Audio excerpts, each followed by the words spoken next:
Global warming is one of the most serious issues that the world is facing today. What are the causes of global warming and what measures can governments and individuals take to tackle the issue? One of the most pressing environmental issues which is posing a serious threat to the world is global warming. This essay will look at some primary causes of this and suggest several possible solutions to this problem. There are a number of reasons why the Earth is getting warmer than ever before. The first reason is the levels of greenhouse gases released from power plants to the air are rising at alarming rates. This leads to an increasing concentration of carbon dioxide in our atmosphere, acting as a roof of a greenhouse, trapping heat and causing global warming. Another reason for rising global temperatures is deforestation. It is widely known that trees help absorb carbon dioxide in the air and thus reduce climate change. However, with large areas of forests being cut down for different purposes, carbon dioxide and other heat-trapping gases will continue to rise, contributing to global warming. There are various measures that could be implemented to tackle the problem of global warming. First, it is necessary for the government to encourage power stations and plants to use more environmentally friendly energy sources such as nuclear or renewable energy instead of fossil fuels. Second, stricter punishments should be imposed for illegal logging and forest clearance to make sure that forests are properly managed and protected. As individuals, we can help mitigate global warming by planting more trees in our gardens or taking part in environmental protection programs such as community planting. By taking these actions, this problem would be properly tackled. In conclusion, there are various factors leading to global warming and steps need to be taken to address this serious issue.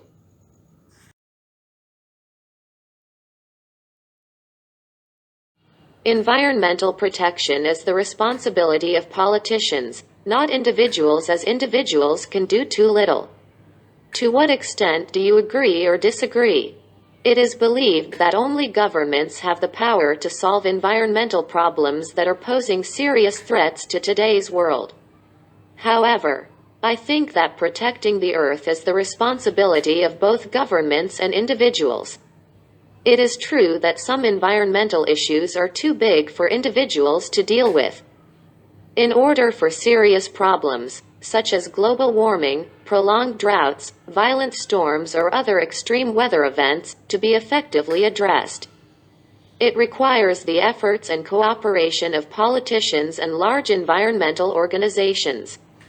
This is because solving such problems requires special equipment, the use of modern technological devices, and large numbers of experienced scientists to work together. For instance, it takes years for researchers to collect various samples and analyze huge amounts of data in order to know the major causes of global warming, and to help them find the most effective solutions to tackle this problem. Only governments can have sufficient funds and resources to invest in this. However, I believe that individuals also need to take responsibility for environmental protection.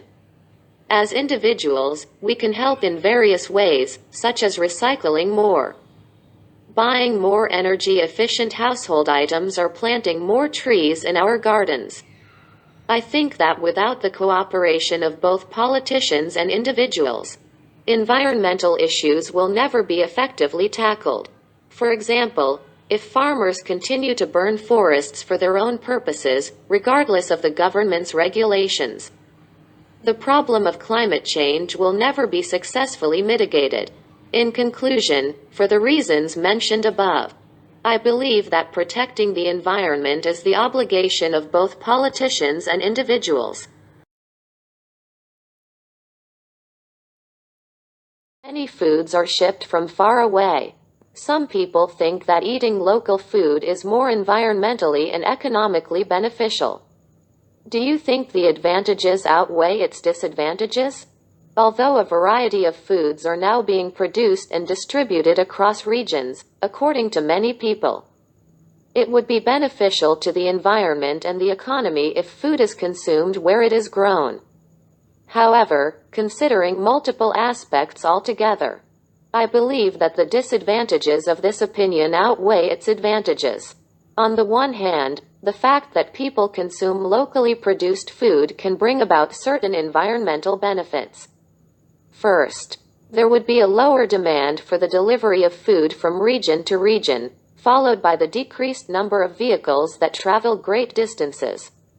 Therefore, exhaust fumes released into the atmosphere can also be reduced, thanks to which many environmental issues, including air pollution problems, could be ameliorated. Second, the world's natural resources can also benefit since the long-distance transportation of food burns a large amount of fossil fuel, either by sea or by air. In other words, with less imported food being eaten, the depletion of non-renewable resources which take many million years to recover would be slowed down. On the other hand, it would be the national economy that suffers if people in society actually choose foods manufactured regionally instead of ones shipped from other areas. First, enterprises that import and export food would find it difficult to boost sales, let alone expand their business.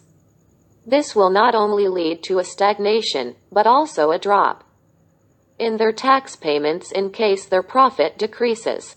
Second, employees working in these companies would also find it difficult to enjoy a bright career prospect. Because their customers are in favor of regionally grown foods, it is hard for their enterprises to thrive. So their annual wages can hardly see any raises, and neither can economic contributions they make to the national budget.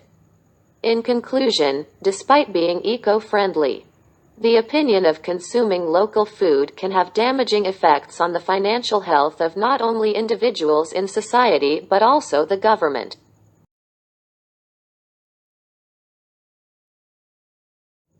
Fossil fuel is the main source of energy.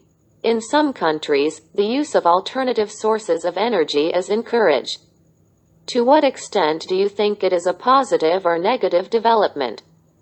The main energy source of humans in the modern world is fossil fuels, but in many nations, citizens are encouraged to make use of alternative energy sources. This development, in my opinion, is positive despite having certain money-related drawbacks. On the one hand, the encouragement of using alternative energy sources may financially burden many countries. To begin with, any transition from using one kind of energy to another entails various arising expenditures, such as maintenance costs, which are virtually inevitable during the experimental period. This would cause the national budget, especially that of underdeveloped economies, to suffer and the state funding in critical sectors like education or healthcare to be interrupted. Additionally, not every country is wealthy enough to fully subsidize people's switch to such unconventional energy.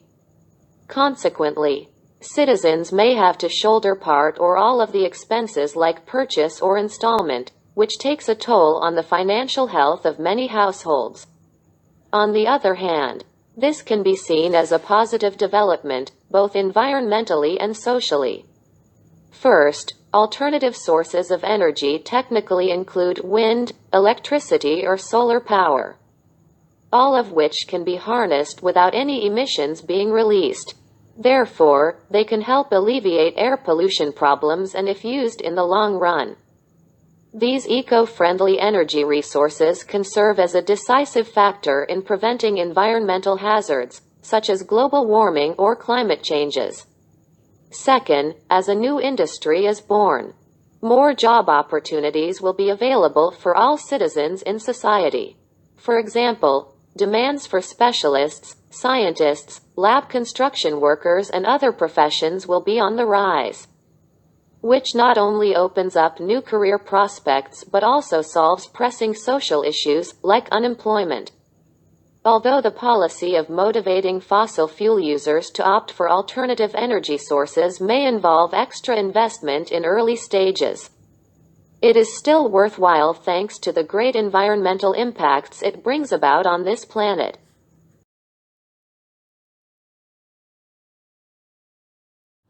In natural scenic spots, such as lakes, mountains, and beaches, there is much litter or rubbish.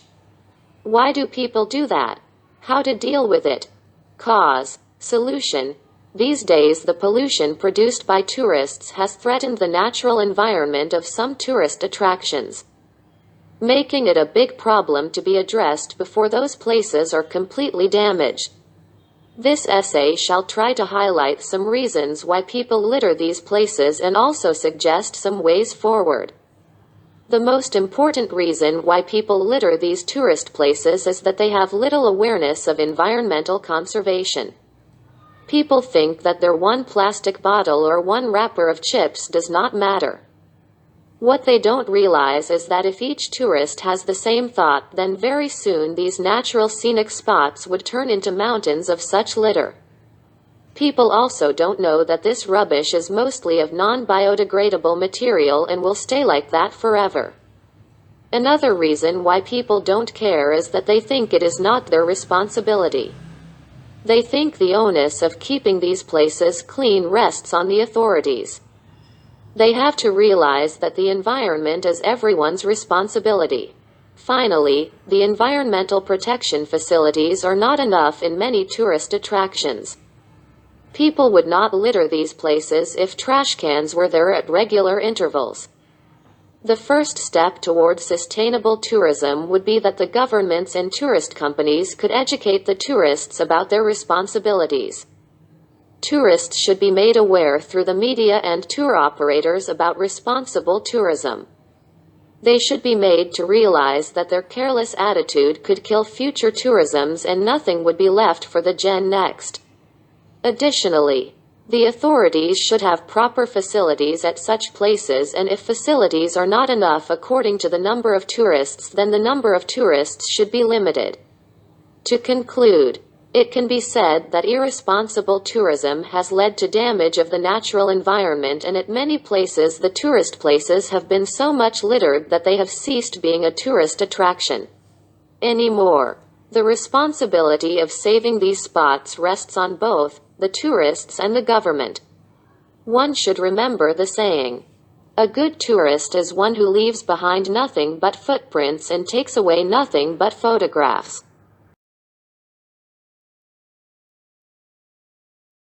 Some people believe that taxing companies which cause it is the best way to reduce industrial pollution, while some suggest that there are several other ways to solve this trouble. Discuss both the views and give your opinion. Some individuals are of the opinion that industries which cause pollution should be taxed heavily so as to reduce pollution, whereas others opine that pollution should be controlled by other means. This essay intends to discuss both perspectives. I, however, side with the latter view. Those who are in favor of taxing companies say so because it is these companies which cause pollution and they should pay for cleaning it up. The ordinary people should not have to pay for it through taxes. Obviously, if government pays for it, it would be through the common man's pocket. On the other hand, other methods to deal with the situation would be better. This is because it would be very difficult to judge which industries are causing how much pollution. They would all shrug off their shoulders, and that would make matters worse. Secondly, these companies would claim that they are already paying a lot of taxes, and so it becomes the government's responsibility. Other methods should be used to tackle this problem. To begin with, the government can make it mandatory for these industries to set up effluent treatment plants. Government can also give them subsidies for such projects. This would ensure that these effluents don't contaminate the underground water. These industries should also be encourages for tree plantation. They should have green belt all around them so that the trees absorb all the carbon dioxide liberated. To conclude, taxing the industries would not work as a good solution for reducing pollution, and other methods should be looked into.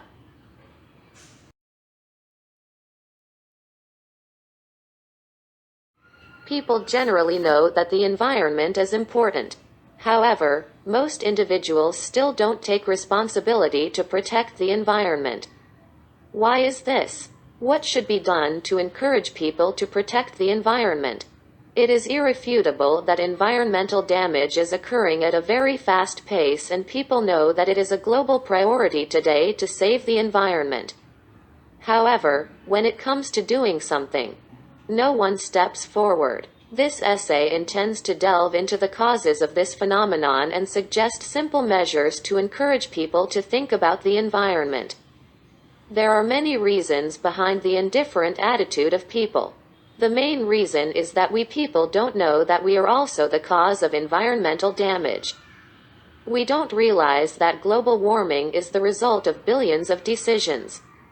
We are cutting down trees for our needs. We are using too many luxuries in the home. We are driving too many cars, and we are wasting resources like fresh water. If only awareness is brought about these things, then many people would take a step forward in this direction. People are also not doing anything because they think that it is a global problem and only government action can solve it. What has to be made clear is that small measures taken at the individual level will take mammoth dimensions when mounted up. For example, in a country like India with a population of more than 1 billion, if each person plants a tree and nurtures it for the first few months, the result would be unimaginable. We can all take simple steps like recycling things such as newspapers, plastics, and glass. We could also walk for short distances instead of using our vehicles, and for long distances we could use the public transport. Another reason why people do little about the environment is that people have become very busy in their pursuit of wealth and fame that they have no time to think about the environment. What they don't realize that if nothing is done today, it might be too late tomorrow.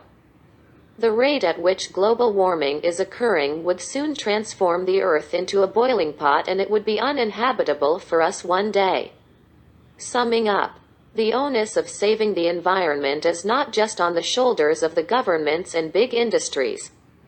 We all must come forward and do our bit to save the environment before it is too late. It has rightly been said, "Little drops of water, little grains of sand, make the mighty ocean and the vast land."